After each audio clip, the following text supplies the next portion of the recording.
আসসালামু আলাইকুম প্রিয় দর্শক, গুরুত্বপূর্ণ খবর হচ্ছে টিউলিপ ঝরে পড়েছে।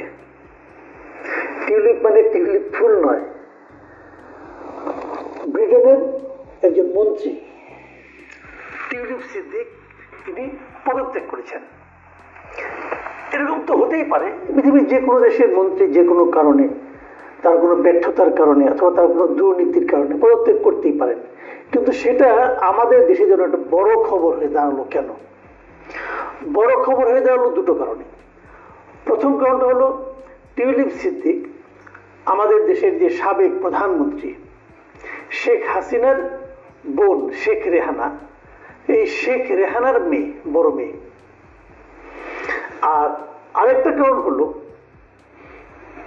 যে তিনি ব্রিটেনের মন্ত্রী হলেও তিনি কিন্তু পদত্যাগ করেছেন অথবা পদত্যাগ করতে বাধ্য হয়েছেন, আমি যেটাই বলি না কেন। তার মূল কারণটা হলো বাংলাদেশে তার দুর্নীতির কারণে, মানে বাংলাদেশ সরকারের সঙ্গে, মানে তার খালা যখন বাংলাদেশের প্রধানমন্ত্রী, সেই সময়ে কিছু দুর্নীতির সঙ্গে তার নাম জড়িয়ে পড়া, তার বিরুদ্ধে অভিযোগ উত্থাপিত হওয়া এবং তার ব্যাপারে বাংলাদেশের দুর্নীতি দমন কমিশন অর্থাৎ দুদকের তদন্ত শুরু হওয়া, এই সমস্ত ঘটনার প্রেক্ষিতেই ওনাকে পদত্যাগ করতে হলো। এই ঘটনাগুলি নিয়ে উনি প্রথম থেকে অস্বীকার করে আসছিলেন যে উনি কোনো দুর্নীতির সঙ্গে জড়িত নন, উনি কোনো অনৈতিক কর্মকাণ্ডের সঙ্গে জড়িত নন, এটা উনি শুরু থেকে বলছিলেন। কিন্তু ব্রিটেনের পত্রপত্রিকাগুলো বিভিন্ন ঘটনার প্রেক্ষিতে উনি কিভাবে বাংলাদেশের কোন দুর্নীতির সঙ্গে ওনার নাম জড়িয়েছে, ওনার বিরুদ্ধে কোন ক্ষেত্রে অভিযোগ হয়েছে, সেগুলো ডিটেল ব্রিটেনের পত্রিকাগুলো লিখছিল। এবং পাশাপাশি বাংলাদেশের সরকারের কোন চুক্তির সঙ্গে রাশিয়ার সরকারের যে চুক্তি হয়েছিল পারমাণবিক বিদ্যুৎ কেন্দ্রে, সেখানে তার কোনো ভূমিকা ছিল কিনা, তার যে ছবি ছিল একসঙ্গে গ্রুপ ছবি, সেগুলিও কিন্তু সেখানে দেওয়া হয়েছে ব্রিটেনের পত্রপত্রিকাগুলিতে।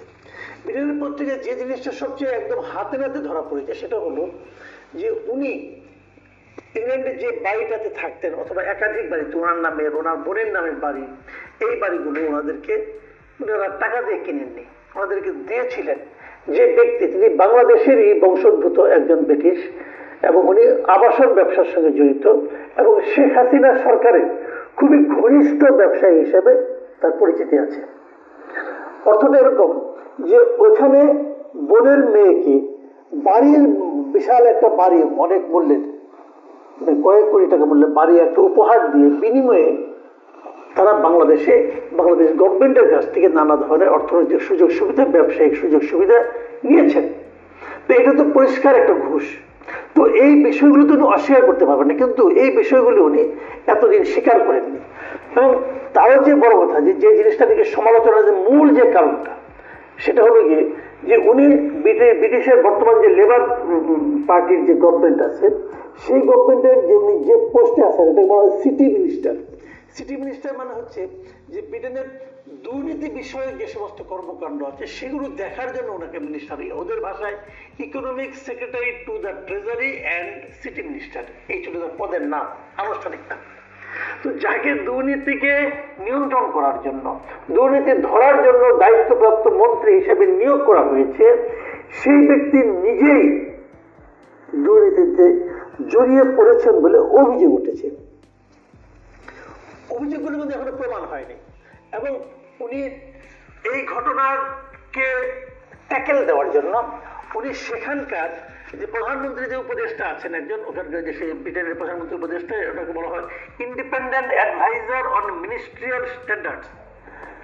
মানে ওনাদের কাজ হলো এই ধরনের কোনো মন্ত্রী অথবা কোনো এমপি যদি কোনো আচার আচরণ, নীতি নৈতিকতা বিষয়ে যদি কোনো প্রবলেম হয়, কোনো প্রশ্ন ওঠে, তাহলে উনি সে তদন্ত করে দেখেন। এর নাম হলো লাউরি ম্যাগনাস। এর কাছে কিন্তু টিউলিপ নিজে একটা রেফারেল পাঠিয়েছিলেন, মানে একটা চিঠি পাঠিয়েছিলেন এবং বলেছিলেন আমার বিষয়টা আপনি তদন্ত করেন। এবং সেই তদন্ত এখনো শেষ হয়েছে বলে জানা যায়নি। এই তদন্ত চলাকালেই টিউলিপ সিদ্দিক তার মন্ত্রিত্ব পদ থেকে পদত্যাগ করলেন। গত রাতে উনি পদত্যাগ করেছেন। তো পদত্যাগ করলেন কেন? ওনার তদন্ত যখন শেষ হয়নি, কেন পদত্যাগ করলেন? তাহলে কি তদন্তে কিছু পাওয়া গেছে? না, এ ব্যাপারে আবার ব্রিটেনের প্রধানমন্ত্রী যে কিয়ার স্টারমার, উনি কিন্তু আবার অন্য কথা বলেছেন। উনি বলেছেন ওই যে লরি ম্যাকনাসের কাছে যে চিঠিটা উনি পাঠিয়েছিলেন, তিনি নাকি এই বিষয়টা পর্যালোচনা করার পর প্রধানমন্ত্রীকে নিশ্চিত করেছেন যে টিউলিপ কোনো নিয়ম লঙ্ঘন করেননি। যদি নিয়ম লঙ্ঘন না করে থাকেন তাহলে সে কেন পদত্যাগ করলো, এইটা কিন্তু এখনো অস্পষ্ট। তবে এটা ধারণা করা যায়, যে বিভিন্ন পত্র পত্রিকায় যেভাবে তাকে নিয়ে লেখালেখি হচ্ছিল এবং লরি ম্যাকনাস পর্যালোচনা করে যা কিছুই পান না কেন, এই যে বাড়ি নেওয়ার বিষয়টা, এটাকে উনি কিভাবে জাস্টিফাই করবেন এটা কিন্তু ক্লিয়ার না। এবং বলা হয়ে থাকে যে লেবার সরকারেরই এই টিউলিপকে কেন্দ্র করে লেবার সরকারের জনপ্রিয়তাতেই একটা ধস নামার একটা বিষয় দাঁড়িয়েছিল। অনেকে এমনও বলেন যে হয়তো টিউলিপ পদত্যাগ না করলে পুরো মন্ত্রিসভাকে পদত্যাগ করতে হতো। দেখুন, এটাই হচ্ছে গণতন্ত্রের মাহাত্ম্য। আমি যেটা বলবো যে ওনাদের একজন মন্ত্রীর পদত্যাগের অভিযোগ উঠেছে, এখনো প্রমাণিত হয়নি, হয়তো প্রমাণ হবে অথবা হবে না, সে প্রসঙ্গে আমি যাচ্ছি না, কিন্তু অভিযোগটা যে উঠেছে, এই অভিযোগটার কারণে সাধারণ মানুষের যে পারসেপশন, সেই পারসেপশনটাকে কিন্তু তাদের সরকার, পুরো সরকার গুরুত্ব দিতে বাধ্য হয়েছে। গুরুত্ব না দিলে এটার ফলাফল নেগেটিভ হতো। নেগেটিভটা কি, সাধারণ মানুষের কাছে এই সরকার অজনপ্রিয় হয়ে যেত। এই যে সাধারণ মানুষের কাছে অজনপ্রিয় হওয়া অথবা নির্বাচনে পরাজিত হওয়ার আশঙ্কা, আসলে এটাই হচ্ছে যে কোনো দেশের গণতন্ত্রের মূল ভিত্তি, যেটা আমাদের দেশে একেবারেই অনুপস্থিত। আপনারা ভাবুন একটা জিনিস, যে বিগত সরকারের আমলে অথবা তারও আগের সরকারের আমলে, আমাদের অনেক সরকারের আমলে অনেক মন্ত্রী এমপির বিরুদ্ধে কিন্তু নানা ধরনের দুর্নীতির অভিযোগ উঠেছে, বহুবার উঠেছে। কখনো কি শুনেছেন সেই অভিযোগের প্রেক্ষিতে সেই মন্ত্রী অথবা সেই এমপি নিজেরা পদত্যাগ করেছেন, অথবা তাদেরকে পদত্যাগ করার জন্য বাধ্য করা হয়েছে, অথবা সরকার প্রধান তাদেরকে পদত্যাগ করতে বলেছেন? কখনো শুনেছেন? কখনো দেখেছেন? দেখেননি। এতটুকু আত্মসম্মান বোধ আমাদের দেশের মন্ত্রী এমপিদের সাধারণত নেই, কিন্তু থাকা তো উচিত, তা না হলে জবাব দিতে কি করব? দেখুন, আমরা অনেক কথা বলি, তারপর আমরা একটা অদ্ভুত একটা দেশে বাস করি। আমাদের দেশের পলিটিক্যাল লিডারদের কথা কি বলবো? আমাদের দেশে যারা নাকি সাধারণ নেতা কর্মী আছেন, তৃণমূল পর্যায়ে সমর্থক আছেন, কর্মী আছেন, তাদের কাছেও কিন্তু তারা নেতাদের মধ্যে কোনো ভুল খুঁজে পান না। আপনি আওয়ামী লীগের যে কোনো নেতা কর্মীকে জিজ্ঞাসা করবেন, তৃণমূল পর্যায়ের নেতা কর্মীকে জিজ্ঞাসা করবেন, তারা কিন্তু কেউ স্বীকার করবেন না যে শেখ হাসিনা যে গত 15 বছর ব্যাপক দুর্নীতি করেছেন এবং করার সুযোগ করে দিয়েছেন, কেউ স্বীকার করবেন না। এই যে টিউলিপ সিদ্দিকী যে দুর্নীতির কথাটা বলা হচ্ছে, তার পদত্যাগ কিন্তু এটা প্রমাণ করে যে এই দুর্নীতিতে অভিযোগগুলি একেবারে ভিত্তিহীন নয়। যদি এটা প্রমাণ করে যে সেই দুর্নীতিটা কার মাধ্যমে হয়েছে, বাংলাদেশের প্রধানমন্ত্রীর মাধ্যমে হয়েছে। যে লোকটা টিউলিপকে বাড়ি উপহার দিয়েছে সে তো বাংলাদেশের প্রধানমন্ত্রীর কাছ থেকে অনৈতিক সুবিধা নিয়েছে। বাংলাদেশে কেন দেবে? ব্যবসায়ী কোনো এমনি দেয় কিছু বিনিময়ে দেয়। তাহলে প্রধানমন্ত্রী যে দুর্নীতি করেছে এ কথা আওয়ামী লীগের কাউ কিন্তু আপনি স্বীকার করতে পারবেন না, কেউ স্বীকারই করবে না যে শেখ হাসিনা কোনো দুর্নীতি করেছে। শেখ হাসিনার চরিত্র ফুলের মতো পবিত্র, তো এটা বলবে। এস আলম যে এত টাকা নিয়ে গেছে এটা যে শেখ হাসিনা জানতেন, এটাও কেউ স্বীকার করবে না। কোন দুর্নীতি আমার নেতা করতে পারে না, এই হলো সকল নেতাকর্মীর মনের ভাব এবং প্রকাশিত বক্তব্য। একই কথা আপনি আওয়ামী লীগের মধ্যে পাবেন, বিএনপির মধ্যে। আচ্ছা, আওয়ামী লীগের একটা কথা বলে শেষ করি। আওয়ামী লীগের ফার্টটা, এই যে জয় সজীব ওয়াজেদ জয় আমেরিকায় থাকেন, রাজার হালে থাকেন, অনেক বাড়িটারি কিনেছেন এখানে, কিন্তু আমরা পত্রপত্রিকা দেখেছি, প্রমাণপত্র দেখেছি। আচ্ছা, ভদ্রলোক করেনটা কি? ওনার ইনকামটা কি? ওনার চাকরিটা কি? কেউ এই প্রশ্নটা গ্রহণ করেছেন? আপনারা প্রাইম মিনিস্টার কোনো জবাব দিয়েছেন? প্রাইম মিনিস্টার বলে ওই করে নাকি ব্যবসা করে, ব্যবসার টাকাটা কোথায় পেলো, মূলধনটা কোথায় পেলো, উনি কত টাকা সে চাকরি করতো বাংলাদেশের প্রধানমন্ত্রীর তথ্য প্রযুক্তি উপদেষ্টা হিসাবে? কিভাবে সম্ভব? কেউ প্রশ্ন করে না।